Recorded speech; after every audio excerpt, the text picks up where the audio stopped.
शंका। उपदेशी भगत अपने पड़ोसी या रिश्तेदार के घर शादी विवाह में जा सकते हैं या नहीं? किसी मजबूरीवश जाना भी पड़ जाए तो क्या क्या सावधानी रखनी है? परम पूज्य गुरुदेव भगवान ने बताया कि उपदेश लेने के बाद सामाजिक प्रथाओं, परंपराओं व रीति रिवाज आदि को लेकर भगत व जगत के विचारों में 36 का आंकड़ा हो जाता है। शादी विवाह में व्यर्थ का लेन देन करना, भात भरना, बैंड बाजा, पंडित आदि ड्रामेबाजी व उसमें सहयोग करना भक्ति मार्ग में भक्तों के लिए विष तुल्य है। गुरुदेव भगवान ने बताया कि तीन लोक की सृष्टि ब्रह्मा विष्णु महेश जी से शुरू होती है, और जब इन तीनों देवताओं की शादी इनकी माता दुर्गा जी ने समुद्र मंथन के समय की, तो ना ही 7 फेरे दिलवाने के लिए कोई पंडित जी आया था, ना ही कोई भाती और बाराती आया था,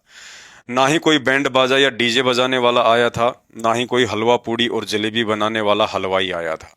अतः इससे स्पष्ट है कि वर्तमान में शादी विवाह के समय जितने भी आडंबर और पाखंड किए जाते हैं, यह मात्र लोक दिखावा है, जिसे समाज के धनी लोगों ने अपनी झूठी शानो शौकत समझ लिया कि शादी विवाह में जितना अधिक दहेज दिया जाएगा, जितने अधिक पकवान बनवाए जाएंगे या अन्य नकली सजावट पर जितना अधिक खर्चा किया जाएगा, समाज में उनकी उतनी ही इज्जत बढ़ेगी, लोग उनकी वाहवाही करेंगे। परंतु ज्ञानहीन धनी लोगों द्वारा शुरू की गई इस तरह की कुप्रथा आज 90% आम समाज के लिए दुख व कर्ज का मूल कारण बन चुकी है।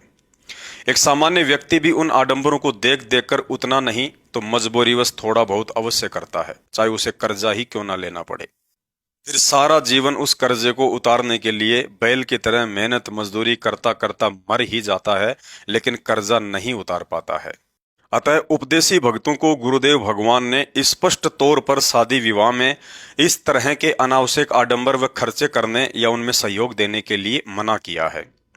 क्योंकि एक भगत का मुख्य टारगेट किसी भी कीमत पर मोक्ष प्राप्ति का होना चाहिए। उसके लिए जरूरी है कि चिंता मुक्त होकर ज्यादा से ज्यादा समय परमात्मा के सुमरण व आध्यात्मिक क्रियाओं को दिया जाए। इसके विपरीत यदि हम भक्ति करते करते भी इन व्यर्थ के सांसारिक चौंचलों में उलझे रहे